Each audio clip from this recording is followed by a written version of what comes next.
Después de la guerra se inicia un periodo de prensa fascistoide, dictatorial, de prensa controlada por el Estado.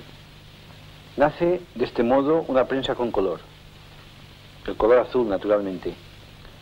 Se va descoloriendo a medida que los ejércitos aliados van ganando y cuando el triunfo es definitivo, las consignas cambian por completo.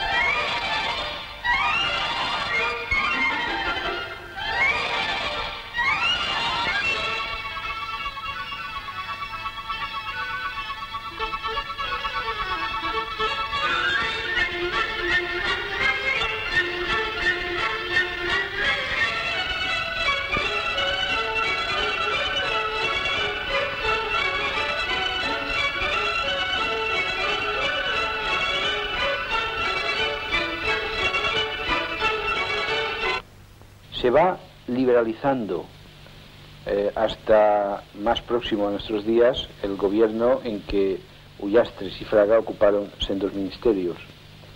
Pero para entonces la prensa ya estaba condicionada. A lo largo de 20 años ya se había perdido toda inquietud periodística y se había de este modo conformado un tipo de periodista que se convertía en un funcionario del Estado. Es una especie de reflejo condicionado que ha quedado después de tantos años de ser dirigidos y ordenados por un sistema militar.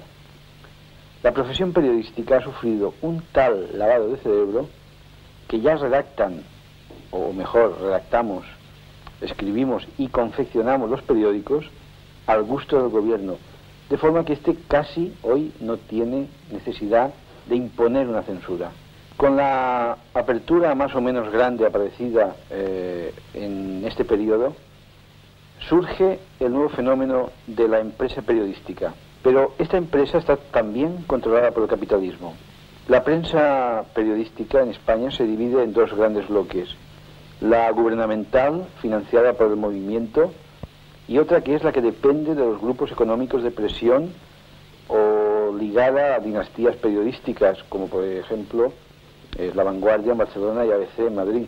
La diferencia entre estos dos grupos es enorme. Mientras que la prensa oficial mantiene siempre las tesis del gobierno en todos los asuntos de política nacional e internacional, los periódicos del segundo bloque se permiten algunos pinitos de libertad o de discrepancia. Sobre la información que viene del extranjero, a través de las agencias de noticias, existe un doble control. En primer lugar, el de la agencia EFE, que es la agencia oficial española, a través de la cual se canalizan todas las noticias internacionales. Es esta agencia EFE que traduce los despachos procedentes de las agencias americanas, inglesas y francesas, como la United Press International, la Associated Press y la Reuters, y los distribuye traducidos ya en castellano a las diferentes ciudades, a los periódicos de las diferentes ciudades. La agencia EFE traduce las noticias obedeciendo las consignas del gobierno e interpreta la información según los intereses y conveniencias de este en cada caso, cortando las partes que no le van, que no es oportuno destacar, o incluso no distribuyendo en absoluto aquellas noticias que se considera conveniente ocultar. Pero es necesario señalar que la información que nos llega a través de estas agencias americanas o inglesas son manipuladas en un sentido tendencioso a favor de sus intereses monopolistas en el mundo. Toda la información, pues, está pasada a través del tamiz del imperialismo.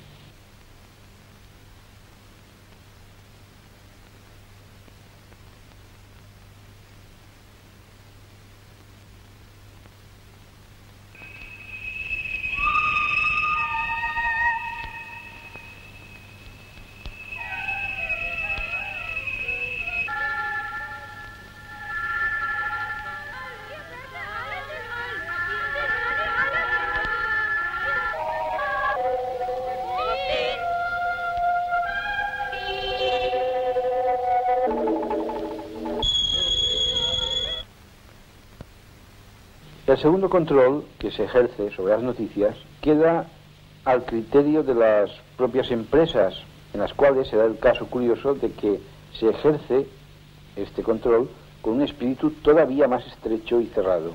En este caso, las presiones son de tipo económico, caciquista, presiones que se imponen por encima de toda consideración política, ordenancista, impuesta por el sistema.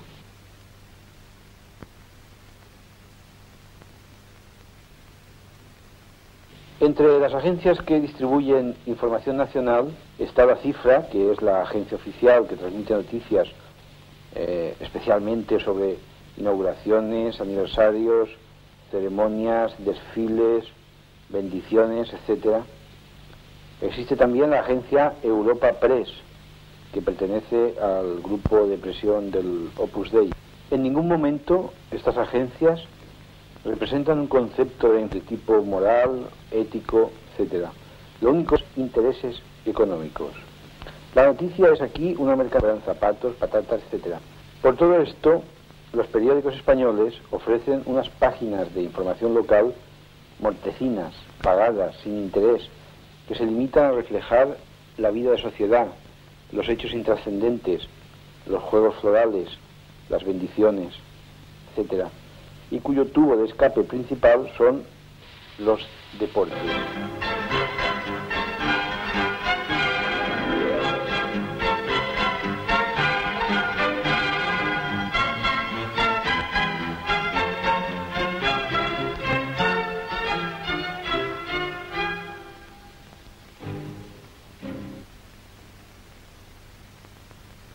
La información económica en los periódicos se divide en dos partes fundamentales: la información económica general y después otra información que normalmente es conocida por información financiera, que habla solamente sobre la situación y la marcha de las empresas.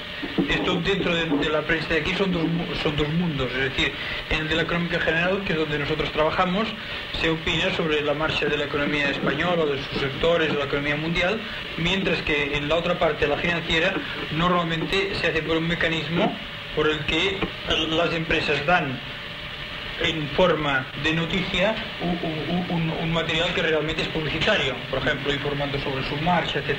Que toda la información sobre los salarios de los colectivos no es que sea tendenciosa, es que prácticamente no existe, es decir, no se da ninguna interpretación real sobre este problema.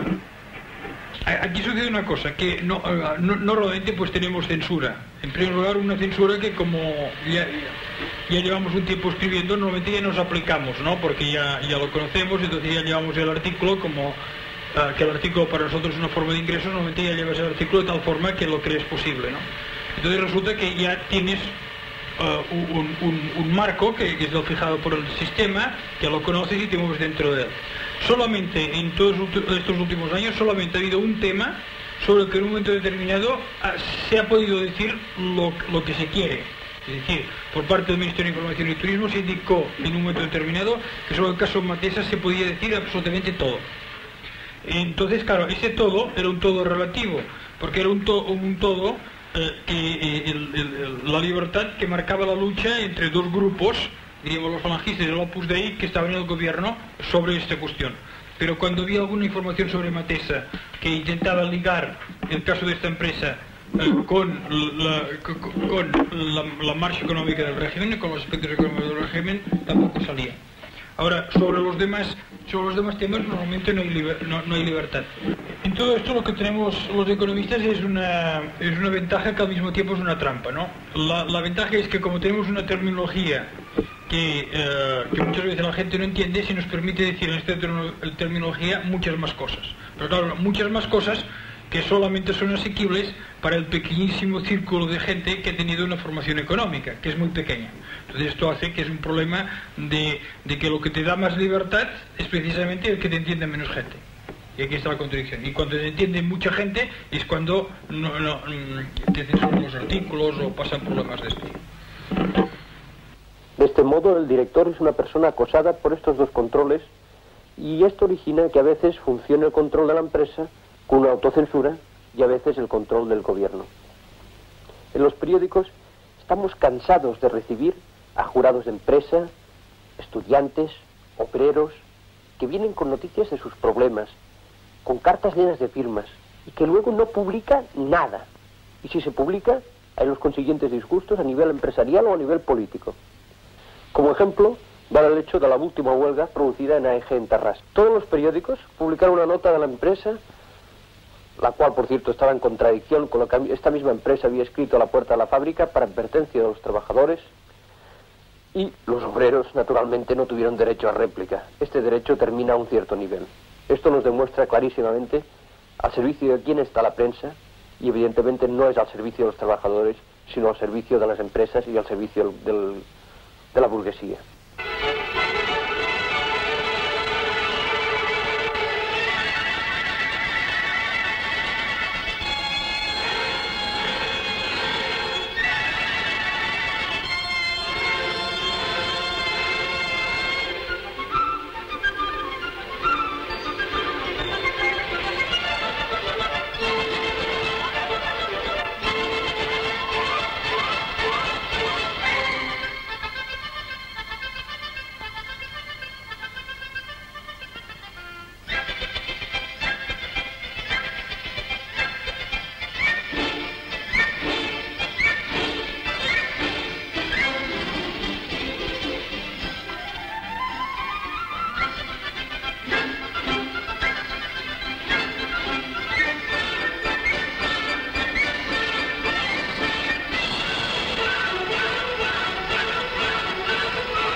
Las reivindicaciones que nosotros pedíamos no fueron atendidas y solamente la económica nos ofrecía el 6% que autorizaba la ley, en la cual tuvimos 3 reuniones y fueron rotas las conversaciones por no llegar a acuerdo. Entonces, en este momento surge el conflicto de AEG. Este paro se organizó precisamente en una asamblea que tuvimos por la tarde a la hora de la comida y se acordó de hacer la media hora en solidaridad de estos 2 compañeros despedidos.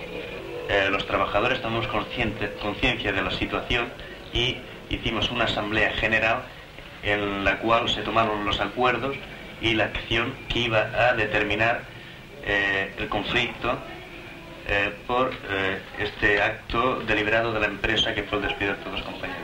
Las reivindicaciones: el salario de 350 pesetas diarias, eliminación de pluses absorbibles, 1 mes de vacaciones, 40 horas semanales de trabajo, 8 diarias, cobro del 100% en caso de accidentes y enfermedad, jubilación a los 55 años para la mujer y a los 60 para los hombres, con el cobro del 100% de su salario, comisión de control por los trabajadores de los tiempos y cambios de métodos de trabajo, eliminación de contratos eventuales.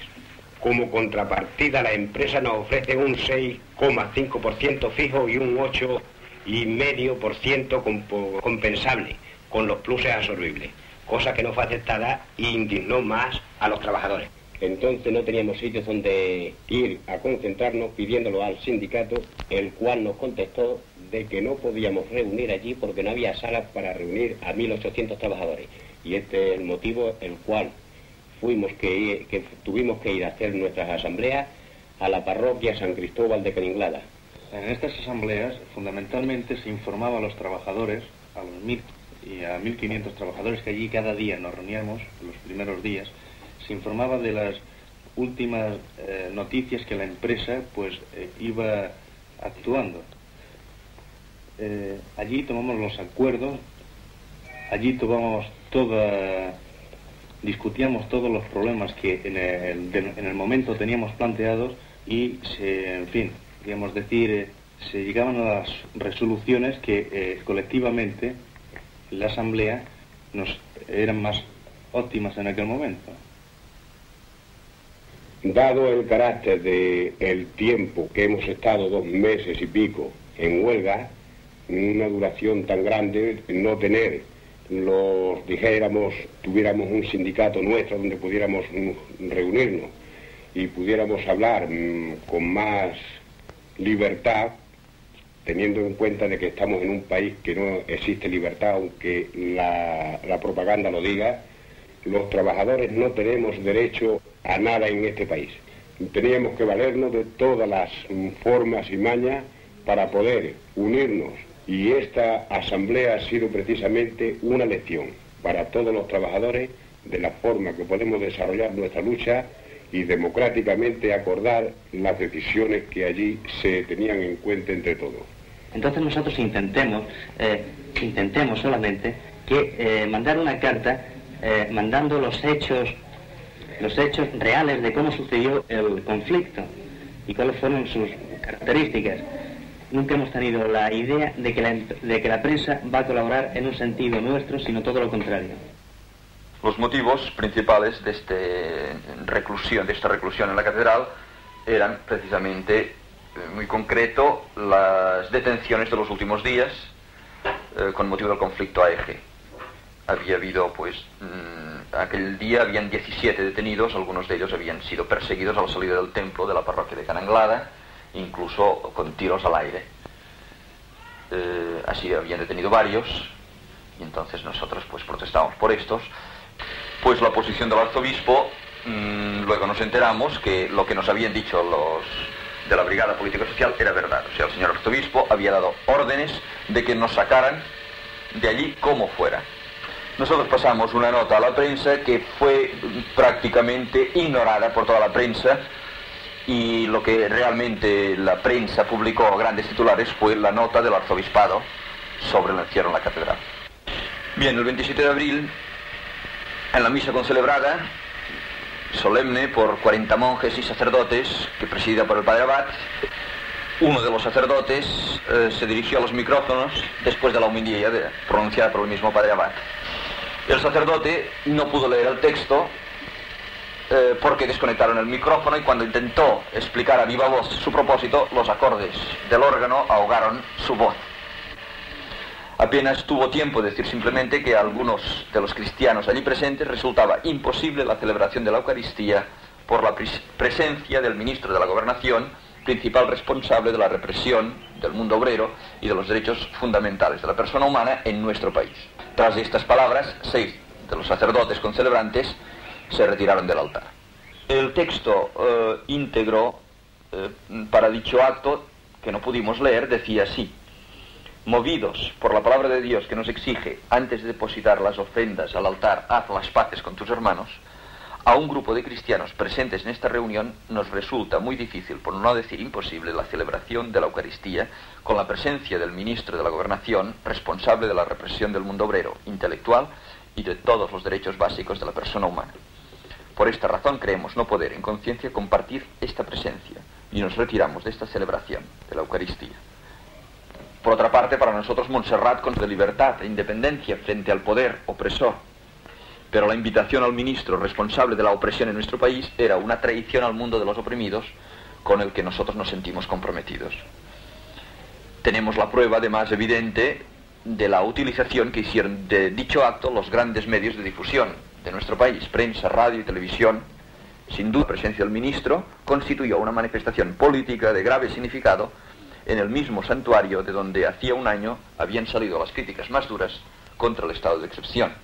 Esta nota la pasamos a la prensa y la prensa nos contestó que solo el publicarlo representaba, pues, el cierre definitivo de la agencia de prensa. Solo el publicar.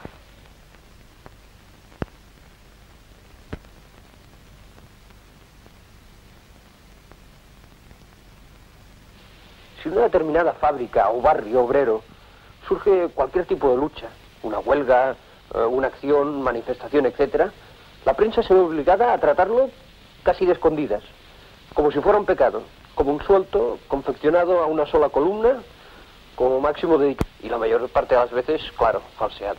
Entonces no nos extrañemos que los obreros y sus familiares no puedan ni quieran comprar el periódico mientras no traten sus asuntos con el gasto de espacio y veracidad que merece. Está claro, todo esto repercute en el carácter antipopular de la prensa y que está destinada en un 99%, diría, a una burguesía más o menos ilustrada. La clase trabajadora no puede penetrar en una prensa que no está hecha para ella. Todos los intentos que se han hecho para hacer formar un periódico de tipo popular han fracasado por completo. ¿Por qué? Porque los condicionamientos sociales, políticos y económicos de las empresas impiden tocar aquellos temas vitales para la clase trabajadora, como por ejemplo el hecho de que se trate de ocultar que la lucha del Vietnam es la lucha de liberación de un pueblo y se camufle y disfrace diciendo que es una agresión comunista, una agresión de las fuerzas del mal contra las fuerzas del bien, representadas evidentemente por los americanos, con lo cual el periódico pierde su carácter popular. Esto es naturalmente el reflejo de la situación general del país.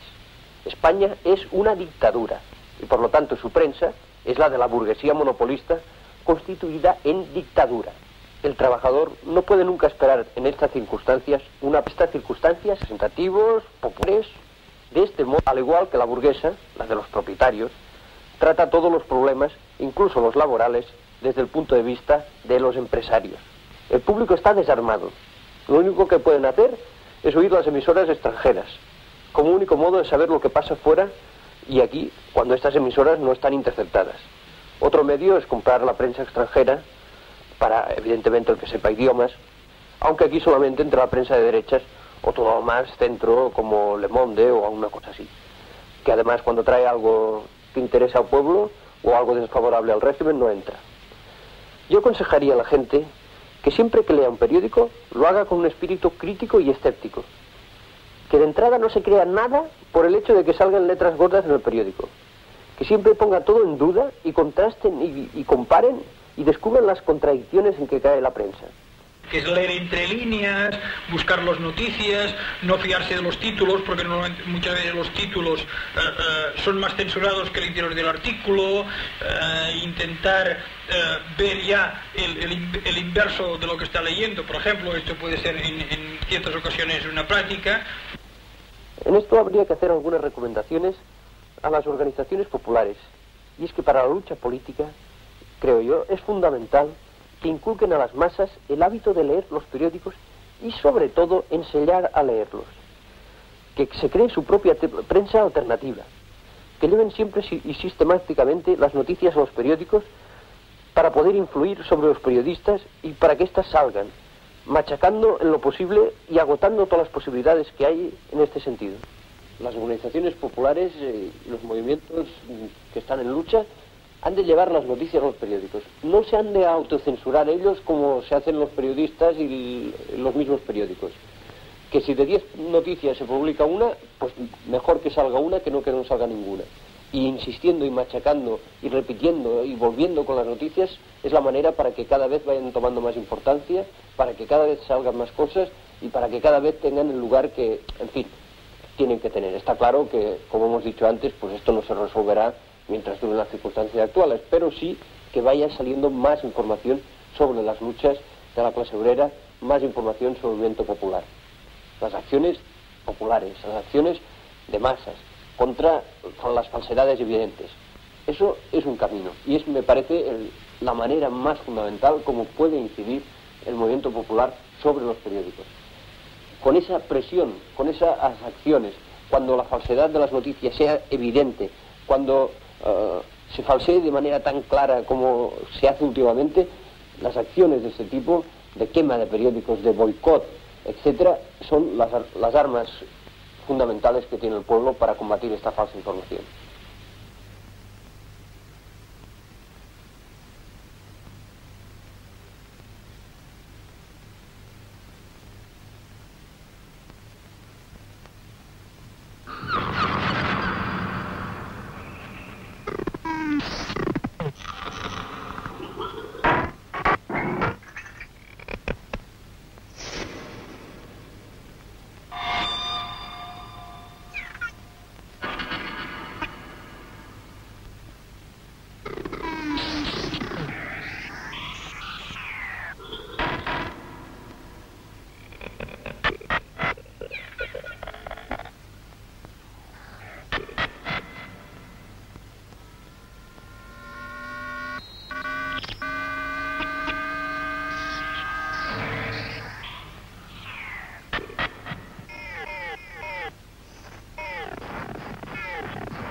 Atención, que quisimos montar a 7:30 cambios.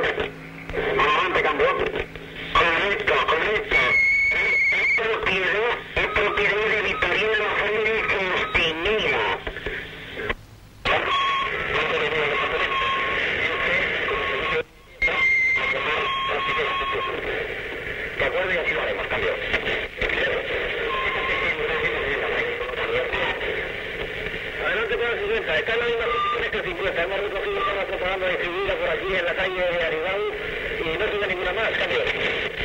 Pues igual es instrucciones. Atención, X1, V40, entiende, equipo, cambio. X1, H7 llama, cambio. Adelante, cambio. H7 se encuentra en el lugar asignado sin novedad, corto.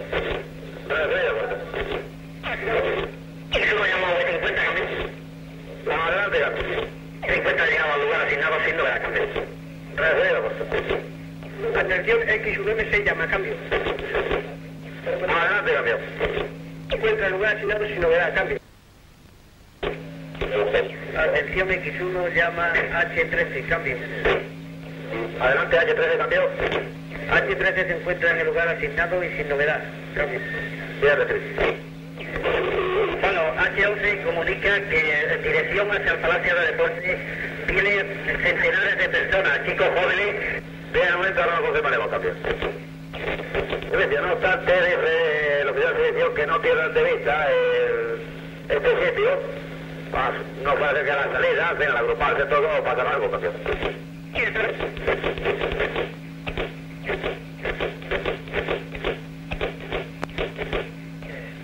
H11, llama X1, campeón. ¿Qué para H11, campeón? Bueno, H11,